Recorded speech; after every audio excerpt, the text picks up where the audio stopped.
31-1-2 एप्रिलच्या दरम्यान, 31 मार्च 1-2 त्या दरम्यान तुमच्याकडे पाऊस पडणार आहे. काही ठिकाणी गारपीट देखील होणार आहे. जिथं पाऊस नाही पडला तिथं वारं देखील सुटणार आहे, म्हणून हा अंदाज लक्षात यायचा. तर हे झाला 8 दिवसाचा अंदाज. आता तुम्हाला एक सांगू इच्छितो, यापुढं आता यावर्षीच्या उन्हाळ्यात प्रत्येक 10 दिवसाला एक अवकाळी येणार आहे, हे लिहूनच ठेवा. किती दिवसाला? 10 दिवसाला.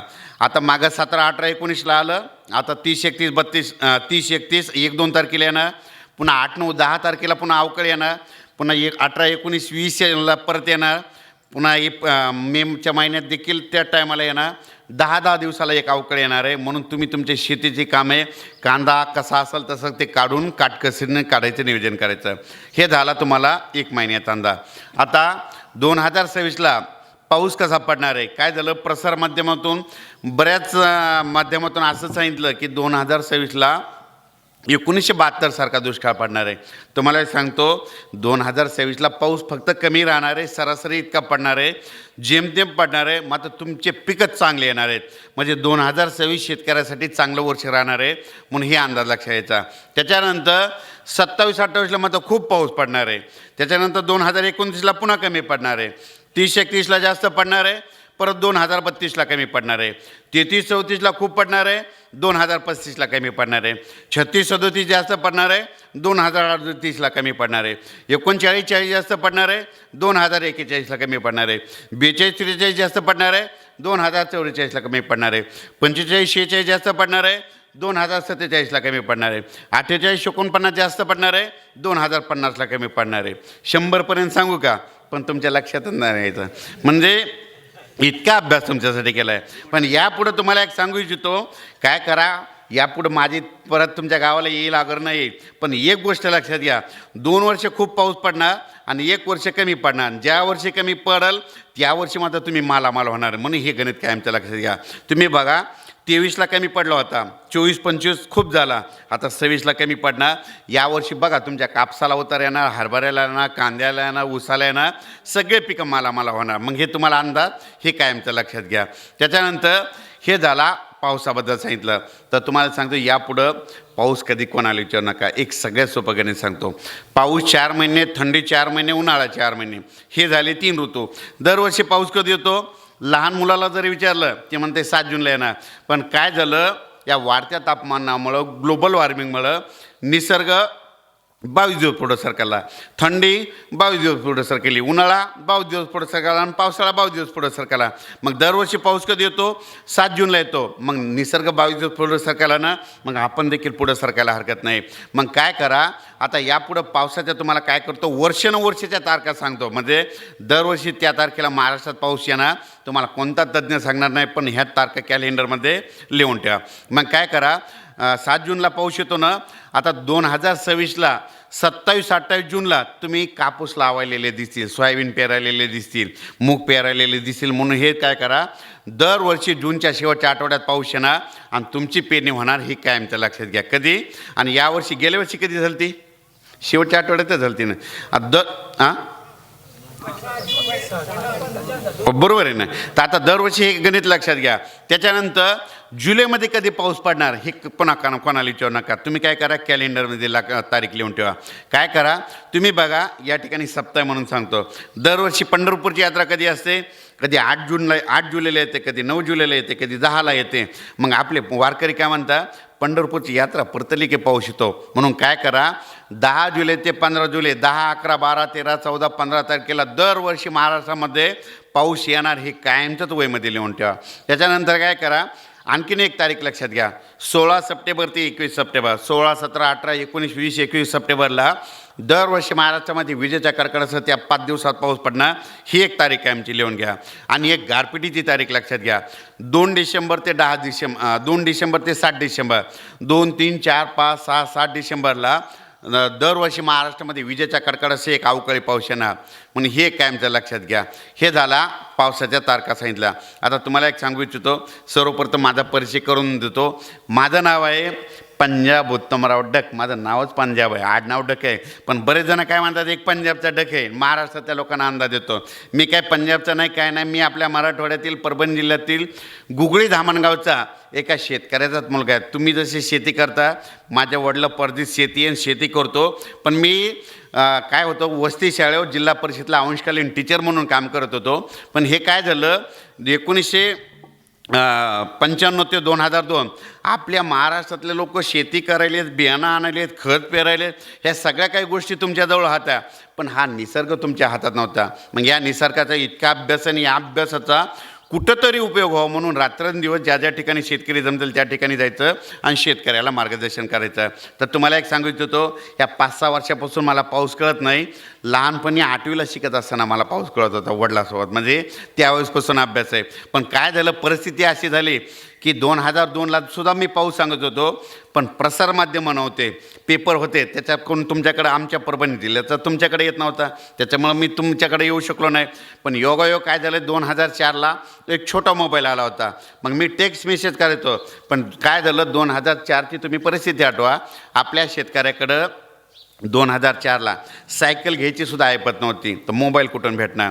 मग त्याच्यानंतर योगायोग असे येत गेले, बीटी कापूस आल्याच्यानंतर शेतकऱ्याची उत्पादनात वाढ झाली आणि 2013-14ला अँड्रॉइड मोबाईल आला. अँड्रॉइड मोबाईल आल्याच्यानंतर सगळ्यात आनंद मला झाला बघा. कशामुळं, मी म्हटलं त्याच्यामध्ये काय आलं, व्हॉट्सअप आलं, ट्विटर आलं, फेसबुक आलं, सगळ्या गोष्टी आल्याच्यानंतर मी काय केलं, आपल्या महाराष्ट्रातले 36 जिल्ह्याचे 36 ग्रुप तयार केले. त्यामध्ये पूर्व विदर्भ, पश्चिम विदर्भ, दक्षिण महाराष्ट्र, उत्तर महाराष्ट्र, कोकणपट्टी, खानदेश, मराठवाडा असे सगळे विभाग केले. कशामुळं, जर पाऊस कर्नाटकमधून आला तर काय करायचं, दक्षिण महाराष्ट्रातल्या शेतकऱ्याला अंदाज द्यायचा आणि त्यांचं नुकसान वाचायचं. जर पाऊस गुजरातमधून आला, उत्तर महाराष्ट्रातल्या शेतकऱ्याला अंदाज द्यायचा, त्यांचं नुकसान वाचायचं. जर पाऊस तेलंगणातून आला, मराठवाड्यातल्या शेतकऱ्याला अंदाज द्यायचा आणि त्यांचं नुकसान वाचायचं. असं करत करत मी 2016ला माझ्या मोबाईलमध्ये 1200 ग्रुप केले, तयार केले. मी काय करत असतो, आपल्या शेतकऱ्याचं 1 दिवसानं, 10 दिवसानं, 1 वर्षानं नुकसान होणार आहे हे मला घरी बसल्या बसल्याच माहीत असतं.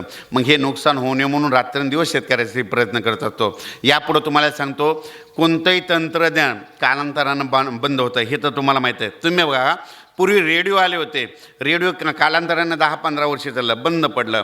त्याच्यानंतर तंत्रज्ञानामध्ये काय आलं, वायरलेस फोन आला होता, ते बंद पडलं. त्याच्यानंतर काय झालं की इंटरनेट युग आलं आहे बघा. आता हे 10-12 वर्ष चाललं नाही, हे बंद पडलं. मग हे बंद पडल्यावर तुम्हाला हवामानाचा अंदाज कोण सांगा, तर मला सांगतो, हे जरी बंद पडलं ना, ह्या निसर्गातला एक एक प्राणी पाऊस सांगतो. म्हणून यापुढं तुम्ही बघा, रशियानं बघा साहेब, रशियानं काय केलं, व्हॉट्सअप बंद केलं, इंस्टाग्राम बंद केलं, फेसबुक बंद केलं. जर भविष्यात जर भारतानं हे बंद केलं तर एकमेकाला कोणालाच मेसेज जाणार नाही. हे जरी बंद पडलं तर मग आपल्या शेतकऱ्याला अंदाज कोण देणार.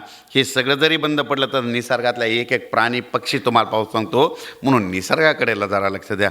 निसर्गाकडून पाऊस कसा अंदाज ओळखायचा, एक सगळ्यात सोपं कारण सांगतो. तुम्ही बघा, पावसाळ्यामध्ये ही गोष्ट वाटल्यास काय करा, तुम्हाला दाखवूनच देतो. तुम्हाला पावसाळ्यामध्ये दिवस मावळत असताना ही पूर्व दिशा आणि पश्चिम दिशेला तांबडा आभाळ होतं. आता यापुढं काय करा, फोटो काढून ठेवा. दिवस मावळत असताना फोटो काढून ठेवा.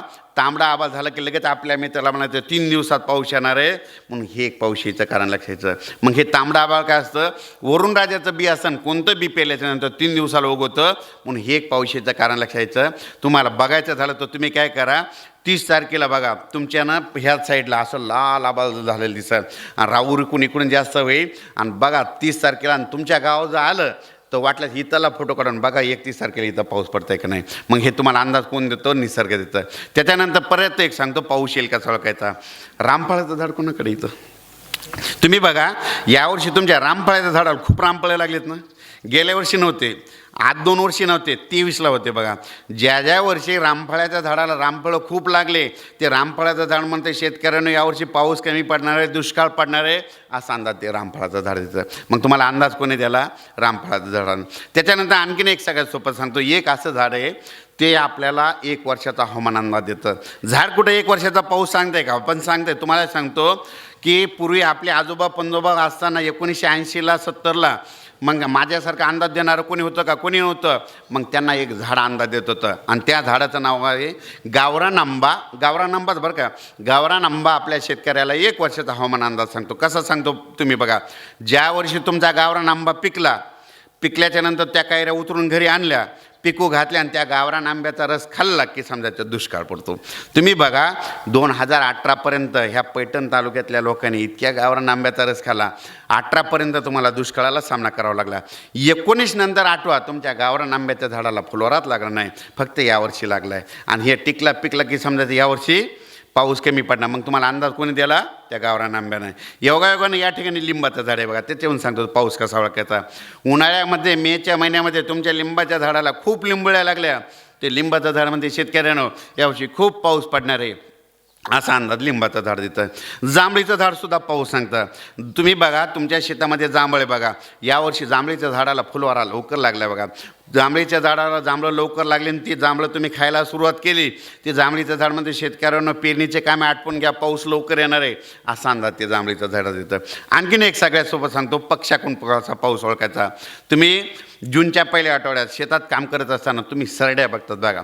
सरड्या पाहिल्याच्या नंतर सरड्यानं जर डोक्यावर लाल कलर केला, सरड्या म्हणतो शेतकऱ्यांनो 10 दिवसांना मान्सून येणार आहे असा अंदाज सरड्या देतो. घोरपडी पाऊस सांगता. घोरपडी काय करतात? जूनच्या पहिल्या आठवड्यात बिळाच्या बाहेर तोंड काढून बसतात. घोरपडीने बिळाच्या बाहेर तोंड काढून बसले कंप्लीट 10 दिवसाला पाऊस येतो. आणखीन एक तुम्हाला एक सांगतो, तुमचे जे बैल येतात ते देखील पाऊस सांगतात, पण तुम्ही त्याच्याकडे लक्ष दिलं नाही. तुम्ही काय करा, वाटल्यास बघायचं झालं तर तुम्ही बघा आता ह्या 3 दिवसामध्ये एखादा बैल तुम्ही शेतानं धुऱ्यानं पावसाळ्यामध्ये बैल चारत असताना बैल काय करतात? उधळतात. आमच्याकडे उधळणे म्हणतात, तुमच्याकडे काय म्हणतात? उधळतात ना. बैल उधळले की तुम्ही म्हणायचं 8 दिवसात पाऊस येणार आहे म्हणून हे एक पाऊस येतं कारणला घ्यायचं. आणखीन एक सुमार पाऊस येईल का ओळखायचं सांगतो. योगायोगाने या ठिकाणी मंदिर म्हणून तुम्हाला सांगतो, दरवर्षी दीपावलीच्या अगोदर तुमच्या ह्या गावामध्ये काकड्याचं भजन चालू असतं आणि तुमच्या सगळ्या गावातले भजनकरी मंडळी पहाटे 4ला उठून असं लाऊडस्पीकर लावतात आणि इथं पहाटे 4ला काकड्याचे अभंग म्हणतात. तुमच्या गावच्या दीपावलीच्या अगोदरच्या पहाटेच्या काकड्याच्या लाऊडस्पीकरच्या अभंगाचा आवाज बाजूच्या गावच्या लोकांना गेला की त्यांनी म्हणायचं 3 दिवसात पाऊस येणार आहे म्हणून हे एक पाऊस यायचं कारण लक्षात यायचं. आणखीन परत एक सांगतो, इथून रेल्वे ट्रॅक किती अंतर आहे? रेल्वेची पटरी नाही का? पण तरी माहीत असं म्हणून सांगतो, ज्या गावापासून रेल्वेचा ट्रॅक 10 किलोमीटर अंतरानं असल्याच्यानंतर किती समजा इथून 10 किलोमीटर असताना रेल्वेचा पटरी असल्याच्यानंतर तिथून रेल्वे जात असताना तुमच्या गावाला कधीच आवाज येत नाही. पण पावसाळ्यामध्ये तुमच्या गावात तुम्ही शेतात काम करत असताना आणि त्या 10 किलोमीटरच्या अंतरानं रेल्वे जात असताना जर तुमच्या गावाला त्या रेल्वेचा आवाज आला की तुम्ही म्हणायचं 3 दिवसात पाऊस येणार आहे म्हणून हे एक पाऊस यायचं कारण लक्षात यायचं. आणखीन जे एक सगळ्यासोबत सांगतो, आता उद्यान परवा बघा 27, 28 आणि 29 तारखेला तुम्ही शेतात गेल्याच्यानंतर गच्ची उभा राहिल्याच्यानंतर आकाशामधून विमान जाते. त्या विमानाचा आवाज तुम्हाला कधीच येत नाही, पण पावसाळ्यामध्ये तुम्हाला विमानाचा आवाज आला की तुम्ही म्हणायचं 3 दिवसात पाऊस येणार आहे म्हणून हे एक पाऊस यायचं कारण लक्षात यायचं. आणखीन परत एक सांगतो की यावर्षी बघा तुमच्या चिंचाच्या झाडाला खूप चिंचा लागल्यात का नाही? चिंचाच्या झाडाला चिंचा खूप लागल्या की ते चिंचाचं झाड म्हणजे शेतकऱ्यांनो तुम्ही मालामाल होणार आहे असा अंदाज ते चिंचाचं झाड देतं. त्याच्यानंतर तुम्ही बघा यावर्षी तुमच्या बोरीच्या झाडाला बोरच लागले नव्हते. बोरीच्या झाडाला बोरं नाही लागले की त्यावर्षी ज्वारीचं पीक येणार नाही असा अंदाज ते बोरीचं झाड देतं. त्याच्यानंतर तूर करतात का तुम्ही? तूर होणार आहे का नाही तुम्हाला एक झाड सांगते बघा. भोकरंड माहिती आहे ना? भोकरंडीच्या झाडाला खूप भोकरंड लागले, ते भोकरंडीचं झाड म्हणते शेतकऱ्यानं यावर्षी तुरीचं पीक खूप येणार आहे असा अंदाज ते भोकरंडीचं झाड देतं. त्याच्यानंतर आणखीन एक सांगतो, एक असं झाड आहे ते तुम्हाला दुष्काळ पडणार म्हणून सांगतं. झाड कुठं दुष्काळ पडणार म्हणून सांगते का? पण सांगते त्या झाडाचं नाव सांगतो. बिब्याचं झाड आहे का कोणाकडं? बिब्याच्या झाडाला खूप फुलं लागले, ते बिब्याचं झाड म्हणते शेतकऱ्यानं दुष्काळ पडणार आहे असा अंदाज ते बिब्याचं झाड देतं. आणखीन दुष्काळ पडणार कसं ओळखायचं? 11 जूनला दुपारी 12 वाजता तारीख लक्षात घ्या. 11 जून दुपारी 12 वाजता आकाशात वरती बघायचं, सूर्याला जर खळं दिसलं तर निसर्ग म्हणतो शेतकऱ्यानं दुष्काळाचं संकट आहे असा अंदाज तुम्हाला 11 जूनला दुपारी 12 वाजता करतो. त्याच्यानंतर कधी कधी जून महिना लागला की काय होतं तुम्हाला प्रसारमाध्यमातून लगेच बातम्या द्या पाऊस यायला मान्सून आला असं होतं. मग काय होतं कधी कधी 5 जून जातो, 10 जून जातो, 15 जून जातो, पाऊसच येत नाही. मग पाऊस कोणाला विचारायचा? माझं म्हणणं कोणाला विचारायचं नाही, मला देखील विचारायचं नाही. एक सगळ्यात सोपं कारण सांगतो, हे जे झाड आहेत ना मग असं काय होतं उभं वारं सुटतं आणि उभं वारं सुटलं तर तुम्ही ब्राह्मणाकडे जा ते सुद्धा सांगत नाही पाऊस कोणी येणार कधी येणार. तर तुम्ही काय करा मग पाऊस कोणाला विचारायचा? ह्या झाडावर चिमण्या बसलेल्या असतात, त्या चिमण्या काय करता, ज्या ज्या ठिकाणी धूळ आहे त्या धुळीमध्ये चिमण्या आंघोळ करतात. चिमण्यांना जर मातीनं आंघोळ केलेली पाहिली की तुमचं पैठण तर 100% वाढणार, हे ओळीमध्येच लिहून ठेवायचं. त्याच्यानंतर परत सांगतो पाऊस येईल का सोळक्याचा. योगायोगानं तुम्हाला सांगतो एक आणखीन एक गोष्ट लक्षात घ्या. सगळ्यात सोपं पाऊस ओळखायचा, ज्या माणसाला दम आहे. आणि पावसाळ्यामध्ये ज्या माणसाला दमा असताना, दम्याच्या माणसाला काय होतं, त्रास होऊ लागला, आपले घरचे काय करतात, त्यांना दवाखान्यात घेऊन जातात. दवाखान्यात नेलं, डॉक्टरनं तपासलं आणि डॉक्टरनं गोळ्या दिल्या आणि घरी जा म्हणलं की तुम्ही म्हणायचं पेंडॉलता पाऊस पडणार. दम्याच्या पेशंटला डॉक्टरनं तपासलं, सलाईन लावलं की तुमच्या वड्याला गुडघे इतकं पाणी येणार. आणि दम्याच्या पेशंटला डॉक्टरनं तपासलं ना 8 दिवस सुट्टी नाही दिली, तुमच्या इकडं मुसळधार अतिवृष्टी होणार. सगळ्यात सोपं लक्षात कारण घ्यायचं, आपला शेजारी दम्याच्या पेशंटला ॲडमिट केलं संभाजीनगर कुठं की तुम्ही म्हणायचं आता मुसळधार पाऊस पडणार. हे सगळ्यात सोपं आहे कारण लक्षात. आणखीन परत सांगतो पाऊस येईल कसा ओळखायचा. काय करायचं, निसर्गामध्ये अशा काही गोष्टी आहेत, निसर्गातले प्राणी पक्षी याच्यामधून देखील पाऊस ओळखता येतो. तुमच्या इथं डोंगर नाहीत म्हणून तुम्हाला एक माहीत असं सांगतो, तुम्ही काय करतात, दररोज डोंगर बघता, ते डोंगर तुम्हाला दररोज दूर दिसा. पण पावसाळ्यामध्ये काय होतं, तुम्ही डोंगर तुमच्या जर बाजूला असला आणि तुम्ही डोंगर बघितला आणि त्या डोंगरावर एखादं जर मंदिर असलं, एरवी तुम्हाला कधी दिसणार नाही. पण 3 दिवसात पाऊस येणार असला तर मग तुम्ही डोंगरावरलं ते मंदिर तुम्हाला असं स्पष्ट दिसू लागतं. ते मंदिर दिसू लागलं की तुम्ही मला 3 दिवसात पाऊस येणार आहे, म्हणून हे एक पाऊस यायचं कारण लक्षायचं. त्याच्यानंतर काय करते, योगायोगानं तुम्हाला सांगतो की हे करत असताना आणखीन एक पाऊस येईल का ओळखायचा. काय करतं, निसर्गामध्ये अशा काही गोष्टी, निसर्गातल्या प्राण्यातून पक्ष्यातून हे देखील पाऊस ओळखता येतो. तर हे करत असताना तुम्हाला एक सांगू इच्छितो की आपल्या घरचे लाकडी दरवाजेसुद्धा पाऊस सांगतात. लाकडी दरवाजे कुठं पाऊस सांगतात का, तुम्ही वाटल्यास ऑब्झर्व करा, निरीक्षण करा. ऑगस्ट आणि सप्टेंबर महिन्यामध्ये तुमच्या घरचे दरवाजे फुगले, खिडक्या फुगल्या, ते म्हणतात शेतकऱ्यांनो 10 दिवसाचा सततधार पाऊस पडणार आहे असा अंदाज ते दरवाजा देतो. म्हणून हे झालं पाऊस येण्याचे कारण. आता तुम्हाला विजेबद्दल सांगतो. वीज म्हणजे हे नाही, वीज आकाशात विलीत. बरेच जण काय म्हणतात, पाळीव माणसं वीज पडते. महिला तर बिलकुल म्हणतात पाळीव माणसं वीज पडते. माझी महिलाला विनंती आहे, तुम्ही काय करा, पाळीव माणसं वीज पडत नाही, पण तुम्ही काय करता, त्या पाळीव माणसाला तांब्याचं कडा हातात घालता. पुरुषांना विनंती की तुम्ही तांब्याचं कडा हातात घालत जाऊ नका. तांब्याचं कडा तुम्ही हातात घातलं, बाहेर गेला आणि विजा कडकडायला गेल्या तर बिलकुल तुमच्या अंगावर वीज पडते. विजा कडकडत असताना हातामध्ये तांब्याचं कडं घालायचं नाही. आता तुम्हाला सांगतो, योगायोगानं हे तुमचं गाव आहे आणि जे बाहेरच्या गावून आले, तुमच्या गावामध्ये दरवर्षी इतक्या विजा कडकडतात, इतक्या विजा कडकडतात, ह्या तुमच्या गावात वीज पडत नाही आणि गावाच्या बाजूनं 2 किलोमीटरने विजा पडतात. मग ह्या तुमच्या गावातल्या विजा कोण वाचितं, तुमच्या गावातल्या विजा वाचणारं कोण आहे माहिती आहे का, हे मंदिराचा कळस आहे. वाटल्यास वहीमध्ये लिहून ठेवा. भविष्यात जर तुमच्या मुरम्याला जर वीज पडली ना, ह्या मंदिराच्या कळसावर पडेल, कळस तुटून जाईल, पण ह्या बाजूच्या कोणाच्या घरावर पडणार नाही.